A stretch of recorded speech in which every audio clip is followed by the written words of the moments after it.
오늘 설교 제목이 저기 나와 있는 것처럼 심부름 잘하는 성도, 이것이 오늘 설교의 제목입니다. 여러분, 심부름을 한다는 것, 먼저 일을 맡기는 사람이 있다는 뜻이겠죠. 그리고 심부름을 하는 사람이 있다는 의미가 들어있고, 그리고 또 하나, 심부름을 하는 자는 심부름을 맡긴 분에게 반드시 그 일의 결과를 보고해야 한다는 것이죠. 우리가 그렇습니다. 우리는 천국에서 이 땅으로 보냄을 받은 자들입니다. 우리를 누가 보내셨나요? 하나님이 보내셨죠. 근데 하나님이 우리를 보내실 때 그저 보내신 분은 한 분도 계시지 않습니다. 그리고 잘못 보내신 분도 한 분도 없습니다. 하나님은 우리 각 사람에게 아주 중요한 일을 맡기셨습니다. 사람마다 성격도 다르고 생김새도 다른 것처럼 하나님은 우리 한 사람에게 맡기신 일도 다 다릅니다. 여러분, 교회에서 똑같은 일을 하고 있는 분이 한 분이라도 계십니까? 직분도 똑같고 맞선 부서도 똑같고 같은 일을 하고 있는 사람이 있는가 하는 것이지요. 이렇게 말씀할 수 있을 겁니다. 똑같은 직분에 같은 주일학교에서 같은 부서에서 반을 이렇게 나누어서 같은 학년에 한다고 말씀하실 수 있을 거예요. 그러면 그 학생이 똑같습니까? 가르치는 방식이 똑같나요? 내용 다르죠. 똑같은 본문을 가지고 전해도 이 교사님은 이렇게 전가는가 하면은 저 교사는 또 다르게 전거예요. 똑같은 것이 있을 수가 없다는 거죠. 주신 재능, 달란트 다 다르기 때문에 그렇다는 거죠. 하나님께서 우리에게 맡겨주신 이 고요한 사명을 주님께서 마태복음에서는 달란트 비유로 말씀하셨어요. 누가복음에서는 머나 비유로 말씀해 주셨습니다.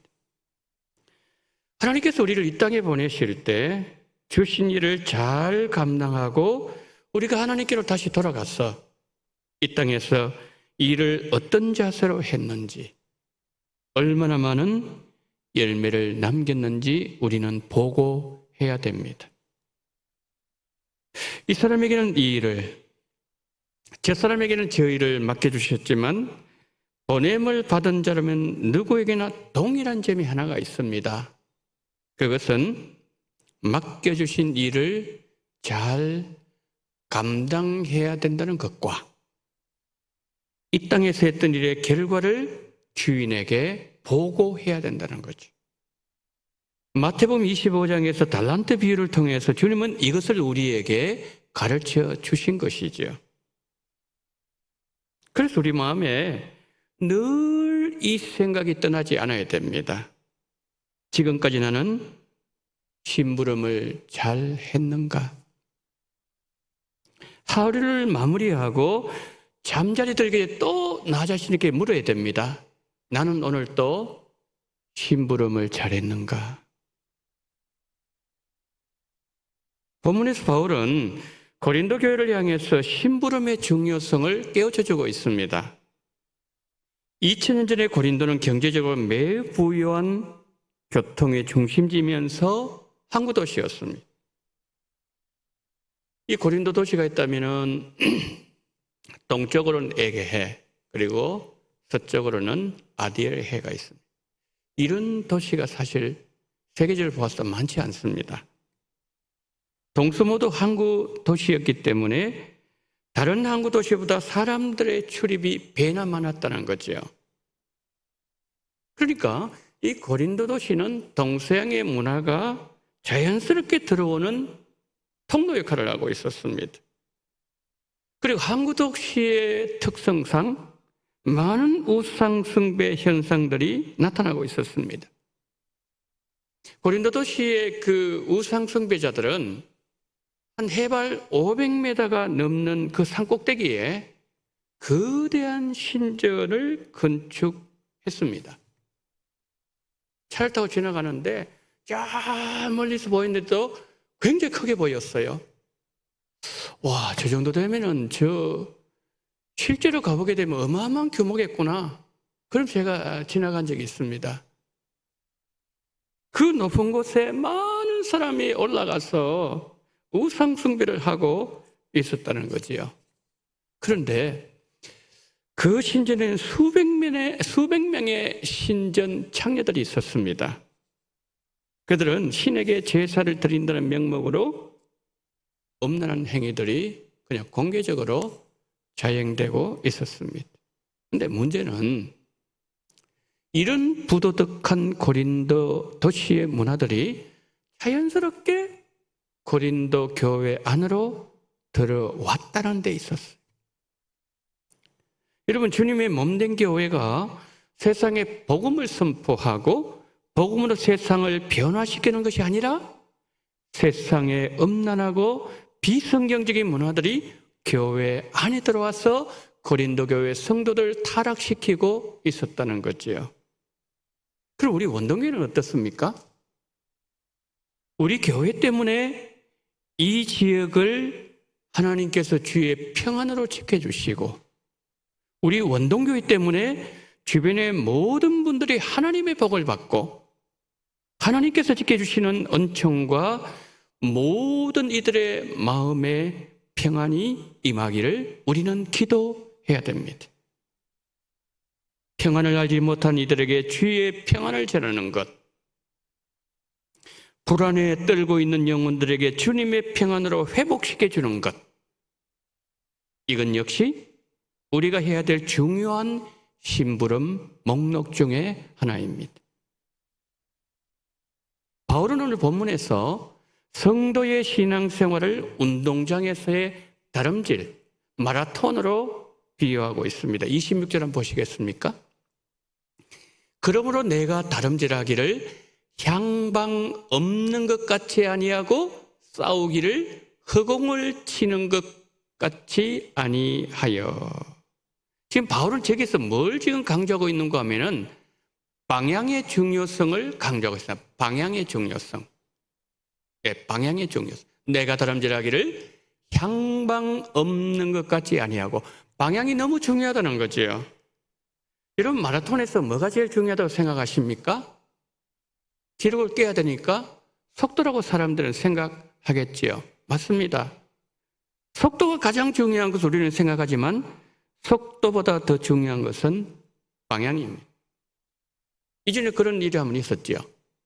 이 선수가 잘못 길을 떠들어버리는 거예요. 그래서 완전히 그 마라톤 망한 경우가 있었습니다. 방향, 중요하다는 거죠. 여러분, 우리가 살고 있는 이 시대는 빠른 것에 너무 익숙해져 있습니다. 다른 사람들보다 최신 정보 더 빨리 내 손에 넣어야 되고, 인터넷도 광속이어야 되고, 차도 더 빠른 것이어야 됩니다. 너무 속도에 집착하다 보면 방향을 놓칠 수가 있다는 거죠.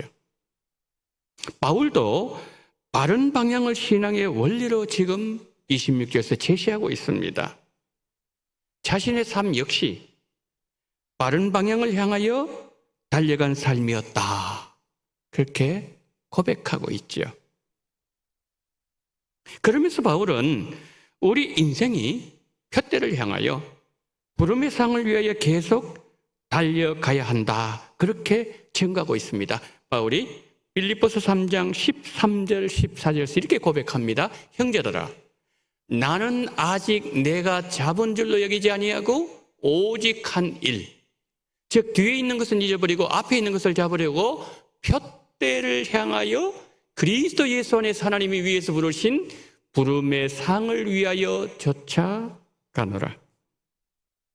이런 바울의 평생 목표는 하나였답니다. 그는 표대 하나를 바라보면서 뛰고 또 뛰었습니다. 저기서 말씀하고 있는 표대는 마라톤 결승점에 세워진 기둥을 말합니다. 바울은 결승점에 도착할 때까지 오로지 표대만 바라보면서 뛰었다는 거지요. 뒤를 돌아보지 않았습니다. 좌우로 치우치지도 않았습니다. 앞만 보고 뛰었습니다. 잘 될 때도 표대 바라보았고, 그가 복음을 전하다가 일이 꼬일 때도 표대를 바라보았고, 좌절이 찾아와도 눈을 부릅뜨고 표대만 바라보고 뛰고 또 뛰었던 인생. 여러분, 바울 한 개인이 어떤 환경 속에서도 오로지 결승점 그 자리에 세워진 표대만 바라보고 뛰고 또 뛰는 인생이었다는 것을 다른 말로 하면은 심부름 잘 하는 사람이었다. 그렇게 표현할 수 있을 겁니다. 그럼 교회도 마찬가지예요. 교회도 심부름 잘하는 교회가 되어야 됩니다. 하나님은 소아시아 7 교회에 감당해야 될 사명을 각 교회마다 주셨는데 다 교회마다 사명이 다 달라요. 에베소 교회는 이거 회복해야 된다. 서문화 교회 너 이거 잘했구나. 사대 교회 너는 살았다 가지만 넌 죽은 자구나. 이거 회복해라. 다 달라요. 다 달라. 그러니까 하나님은 교회마다 각기 다른 심부름할 내용을 맡기셨다는 거예요. 그런데 이 7 교회 가운데 심부름을 잘하는 교회가 있었는데 그 교회는 예수님께서 칭찬해 주셨습니다. 2 교회만 칭찬받았죠. 칭찬만 받은 교회는 2 교회입니다. 서문화 교회하고 빌라델비아 교회죠. 그런데 이 두 교회 가운데 빌라델비아 교회를 칭찬하시면서 주님은 이렇게 말씀하셨습니다. 내가 작은 능력을 가지고서도 내 말을 지키면 내 이름을 배반하지 아니하였구나. 여러분, 빌라델비아 교회는 능력이 많은 교회가 아니었다는 말씀이에요. 그러니까 사람들 보기에는 작고 하찮아 보일 수 있는 교회였습니다. 빌라델비아 교회는 작은 능력을 가지고 있었지만 심부름을 잘하는 교회였습니다. 여러분, 심부름하는 그 내용이 그것이 크든 작든 이거 중요하죠. 심부름 한다는 그 자체가 중요합니다. 그런데 그보다 더 중요한 게 뭔지 아십니까? 얼마나 심부름을 잘 하는가. 그러니까 보내신 주님의 마음은 거기에 집중되어 있다는 거죠. 그런데 심부름 잘 못하는 교회도 있었습니다. 그 교회를 향해서는 책망을 하셨습니다. 요한계시록 2장 3장에 등장하는 소아시아 그 7 교회 가운데 유일하게 책망만 받은 교회는 라오디게아 교회였어요. 주님께서는 라오디게아 교회 성도들은 늘 이런 말을 한다고 말씀하셨습니다. 그러니까 라오디게아 성도들은 말을 하면은 계속 이런 말만 했답니다. 너가 말하기를, 주님께서 지금 라오디게아 교회를 향해서 너가 말하기를 나는 부자다. 부유하여 부족한 것이 없다 하나 그랬습니다. 그러니까 그들 입에서 나오는 말은 뭐죠? 세상 말뿐인 거예요. 주식이 어떻게 되고 부동산은 어떻게 되고 어디가 오르고 뭐 어떻게 되고 정치는 어떻게 되고 경제 어떻게 되고 계속 이 말만 하는 거예요. 모이면은 하는 말이. 그러니까 이 사람들 구체적으로 나는 부자다 그랬지 않습니까? 이 말 아니겠어요? 나는 부족한 사람이 뭔지 모르겠다. 그게 무슨 말이지? 왜 부자니까? 하나님께서 보내실 때 그 전달하라고 맡기신 두루마리, 나중에 우리 보겠지만 이 말씀, 이 두루마리는 거기는 무엇이 적혀져 있는지 두루마리를 주면서 그것을 전달해주고 오라 그러셨어요. 그런데 두루마리를 쥐고 옵니다. 오는데 그 두루마리에 무엇이 적혀 있는지, 두루마리는 누가 주셨는지, 당신은 왜 이 두루마리를 받아야 되는지, 손에 쥐고 있으면서도 그리고 그들 이 지금 라오디게아 교회들은 막 세상 얘기한다 그러지 않습니까? 돈이 그런데 막 이렇게 막 그들이 목소리를 높이는데 손에 보니까 계속 그걸 쥐고서 막 얘기하는 거예요. 참 안타깝죠.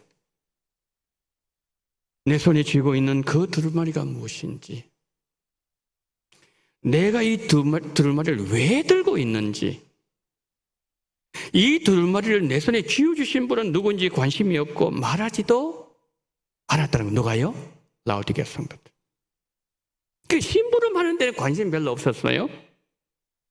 세상 부에 관심이 꽂혀 있었고 심부름을 소홀히 했다는 거죠.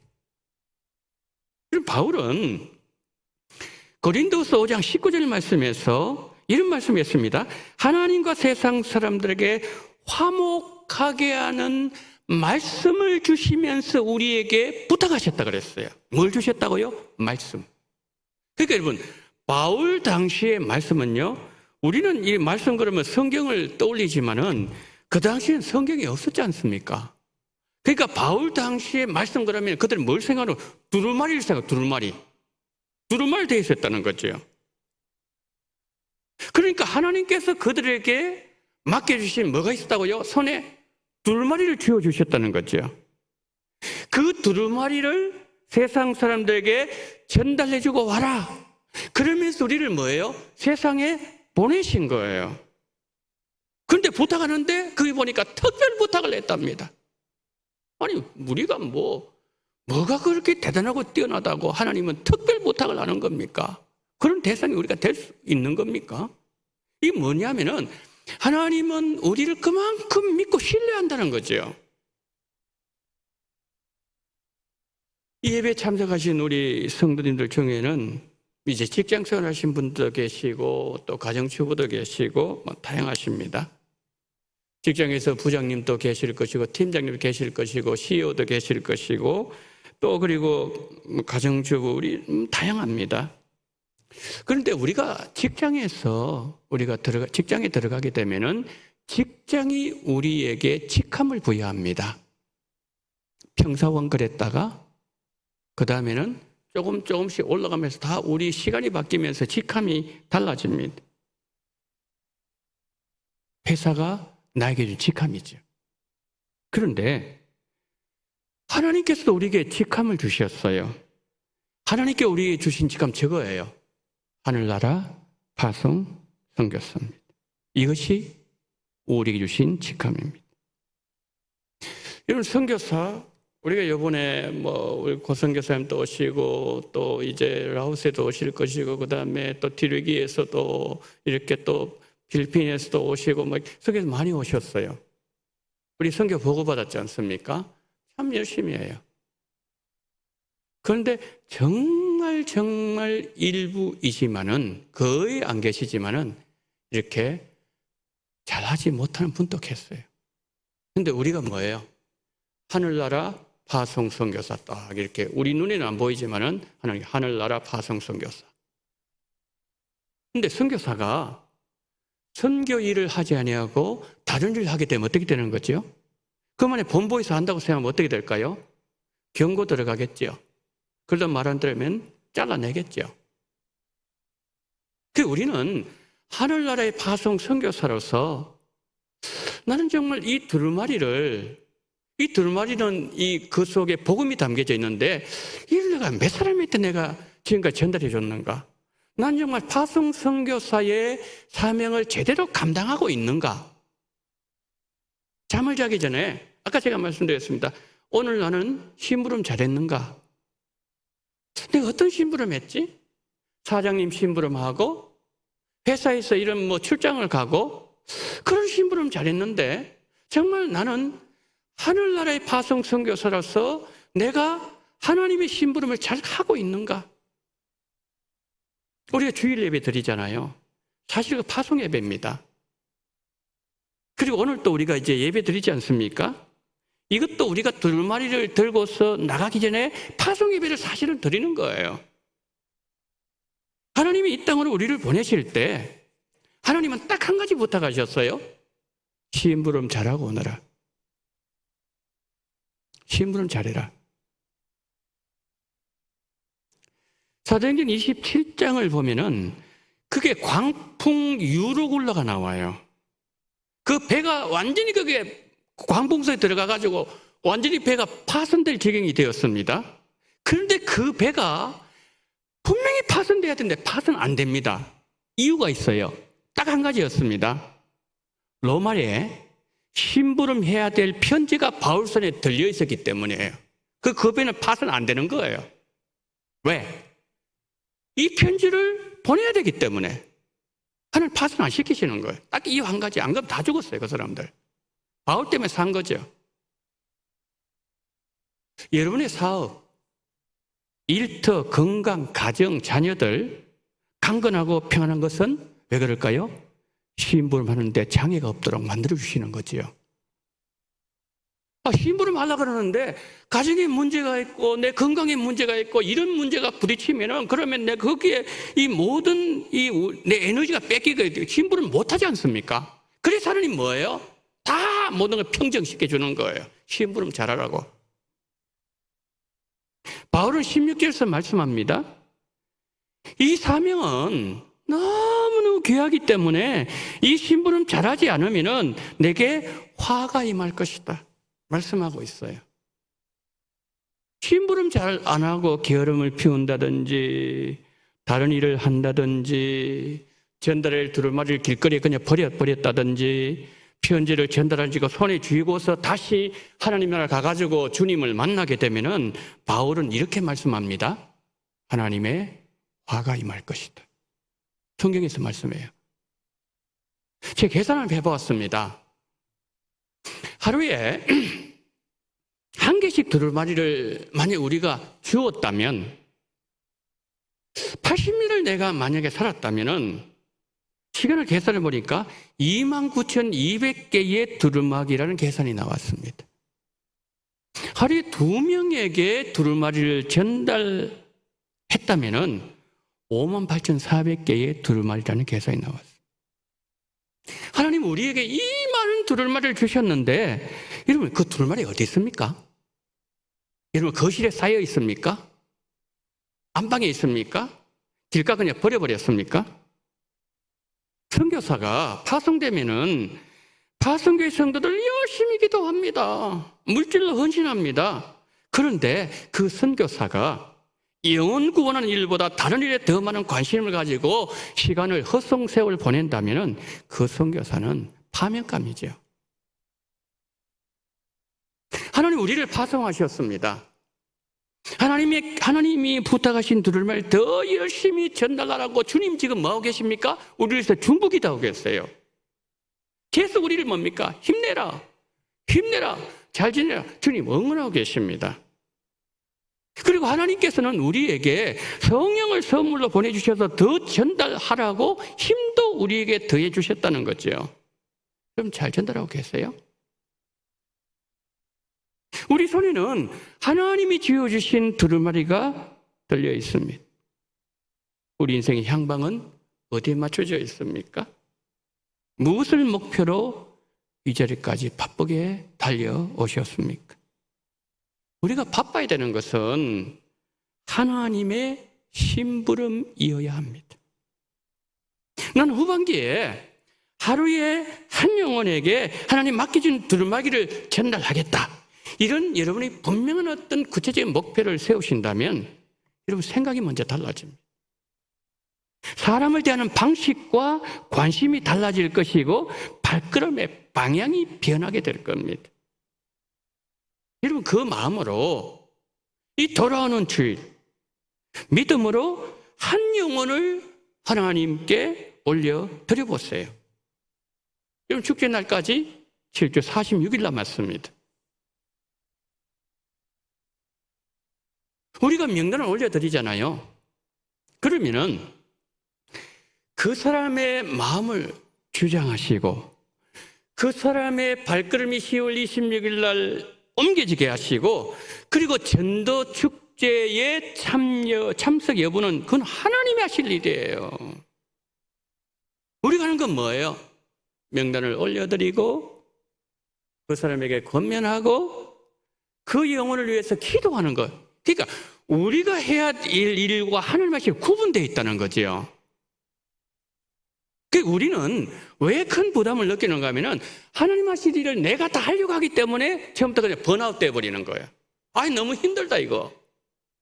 내가 다 하려고 그러니까. 그렇지 않습니다, 여러분. 우리가 하는 것은 두루마리 전달만 하면 되는 거예요. 전달은 쉽지 않습니까? 아까 권사님 기도하셨지만은 무관심, 배척. 우리가 아까 저 광고 드렸지 않습니까? 9월 마지막 주일 교구별로 전도 나간다고. 그거 전달하는 거. 이거는 여러분 어렵지 않습니다. 안 받으면 어떻습니까? 그럼 우리 못 주고 오는 거죠. 그리고 그것을 사람들이 뭐 해가지고 갖다 버리는 사람도 있을 거고, 뭐 쬐버리는 사람도 있을 것이고, 집에 가가지고 그것 때문에 이기풍처럼 그것 때문에 예수 믿는 사람도 있을 것이고, 우리는 알 수가 없다는 거죠. 우리가 해야 될 일만 하면 된다는 거죠. 그러니까 이렇게 할 때에 뭡니까? 주님 말씀합니다. 너 참 심부름 잘하구나. 심부름 잘하고 있구나. 말씀하신다는 거죠. 자, 마지막 27절 한번 보실까요? 27절. 내가 내 몸을 쳐 복종하게 하면 내가 남에게 전파된 후에 자신이 도리어 버림을 당할까 두려워함이로다. 자, 저기 보니까 이 복종한다는 단어가 있죠. 저 단어가 무슨 뜻인가 하면요, 내가 나를 복종시킨다 그랬잖아요. 이게 내가 나를 노예로 길들인다 그런 뜻이에요. 자신을 길들이는 방법을 바로 이어서 제시하는데 어떻게 제시하는 겁니까? 이렇게 제시합니다. 버림을 당할까 두려워함이로다.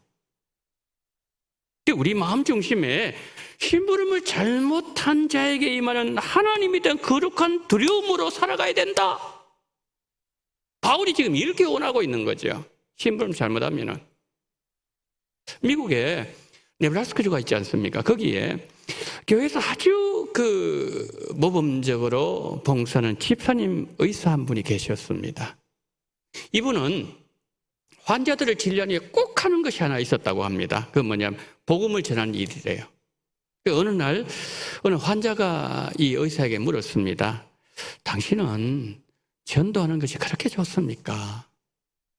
그분이 빙그레 웃으면서 이렇게 대답했다고 합니다. 우리는 다 가야 되는 나그네들 아닙니까? 영혼을 구원한 일과 바꿀 수 있는 것이 무엇이 있겠습니까? 이 질문한 사람이 그 말을 듣다가 감동을 받았어요. 그래서 집에 와서 돌아와서 작곡한 찬송가가 찬송가 508장이에요. 우리 이제 예배 마치고 부를 거예요. 우리가 지금은 나그네 되어도 화려한 천국에 머지않아 가리니 멀지 않았습니다. 이 세상에 있을 때 주 예수 위하여 끝까지 힘써 일하세. 주에게 부탄하시는 천사도 흠모하겠네. 화목해 하라신 구주의 말씀을 온 세상 널리 전하세. 의사 이름이 카셀이라는 의사였어요. 이제 카셀 나이가 60이 넘었습니다. 이 의사가. 그러면서 60 넘으면서 이런 생각이 들어왔습니다. 하나님 주신 하루의 모든 시간을 들여서 내가 복음을 전하고 싶은 복음을 전했으면 좋겠다. 이런 그냥 마음이 60살 넘어서 들어왔어요. 그래서 병원 문 닫았습니다. 신학 공부 60살 시작했어요. 목사가 되었습니다. 목사가 되고 난 뒤에 이제는 정말 풀타임으로 전도할 수 있구나. 이 사실이 너무 기쁘고 너무 감사해서 이분이 콜로라도에 있는 덴버 교회에 이제 그가 담임 목사를 부임하면서 부임설교 대신에 부임설교 하지 않습니까? 부임설교 하지 않고 찬송가 508장을 불렀대요. 여러분, 하나님은 우리가 심부름을 잘 하기를 원하십니다. 그런데 하나님 심부름 너무 간단해요. 손이 쥐어주신 이 두루마리, 그래 전하기만 하면 되는 거예요. 그분이 던져버리든지 그분이 뭐 찢어버리, 그거는 자기가 하나님 앞에 받을 심판이고 그 심판받게 되겠죠. 하나님 앞에 책임을 물을 거 아닙니까? 내가 그때 너한테 이 두루마리를 전달해 주셨는데 너는 왜 그것을 그렇게 버렸느냐? 그건 너 책임이다. 하나님 그 사람의 책임 물을 거예요. 우리는 하는 건 뭐예요? 그냥 전해주는 거예요. 전달해 주는 겁니다. 그런데 바울은 뭐라고 말씀하는가 하면은 때를 얻든지 못 얻든지 전하라 그랬잖아요. 이게 무슨 말인가 하면 이때는 안 되겠고 저때도 안 되겠고 이거 가리면은요 두루마리 전달 기회 시간이 없다는 거예요. 그래서 여러분 오늘요 예배에 나가실 때 1층으로 나가시죠. 1층 나가시면 전도지 있거든요. 그 전도지 가지고 여러분 가세요. 전도지 가지고요. 여러분 전철 사십니까? 그러면 전해주세요. 받든 안 받든 전해주세요. 이 두루마리를 전하라는 거죠. 그 이 성도가 뭡니까? 심부름 잘하는 성도예요. 어릴 때에 부모님 이 심부름 잘하면은 부모님이 칭찬하지요. 어떤 데 상을 주기도 하잖아요. 근데 요한계시록 22장 12절에서 예수는 이런 말씀을 하셨어요. 보라, 내가 속히 오리니 내가 줄 상이 내게 있어 각 사람에게 그가 행한 대로 갚아 주리라. 주님은요, 큰 상을 가지고 기다리고 계신데요. 준비하고 계신데 여러분 기다리신대요. 심부름 잘하는 우리 교회, 심부름 잘하시는 우리 성도님들 다 되시기를 예수님 이름으로 축원합니다.